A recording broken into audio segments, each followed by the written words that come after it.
difficult global conditions haven't gone away. Europe continues to teeter on the brink. Greece is in, Greece is out. Governments are pulling back their spending massively, and governments are a big part of those economies, and that means that there's a lot less life in European economies than there ought to be, which makes life tough for South African companies, for example, that make things to sell to Europe. This budget has to respond to that scary environment. It has to set up a set of pretty tough measures to make sure that we're able to keep on plodding through the situation without seriously losing our way. On the other hand, we have at some point to start finding ways to really accelerate our growth rate and lay a basis for much faster growth. One of the really big questions is this funding issue. Are we going out to tender with this bids for nuclear power stations up to R1 trillion? Is it possible to fund those on the global markets or out of South African savings right now? Very, very difficult. Transnet is talking about borrowing 100 billion and funding another 200 billion out of its own cash flows. Again, hugely challenging. One of the things we might hear about is how South Africa's development finance institutions, that's organizations like the IDC, the Industrial Development Corporation, and the Development Bank of Southern Africa, are going to change the way they work in order to fund these big long-term infrastructure projects.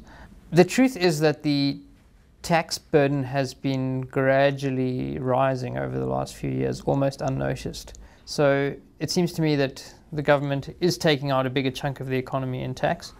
To some extent that's fine if it's efficiently spent and used on making the economy stronger. If it's just used to fuel above inflation wage increases for civil servants, then it's not so great. At the heart of any budget in South Africa where we have such profound unemployment, there's an implicit question about jobs and whether what the Treasury does supports employment growth or doesn't support employment growth.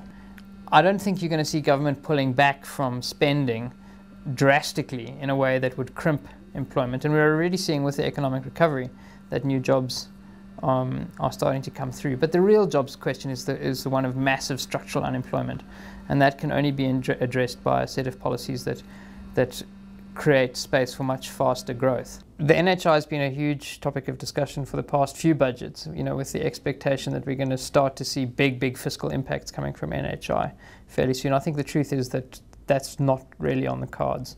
What Pravin Gordhan and Aaron Watsaledi have made clear, I think, is that for the next few years at least, it'll really be piloting some of the ideas around NHI and starting to lay the foundations for it. So I don't think we can expect to see big fiscal adjustments to make space for NHI. That might be interesting. Hopefully we'll hear something more substantive on corruption than we heard in the President's State of the Nation speech. It's something that Pravin Gordhan feels personally very strongly about. And he's been the tax collector, so he knows how hard it is to get the money in, and I think it makes him genuinely angry to see it wasted. But essentially the job at this time is going to be to make the big political vision about infrastructure and job creation really look economically plausible, and that's going to be easier in some areas than in others.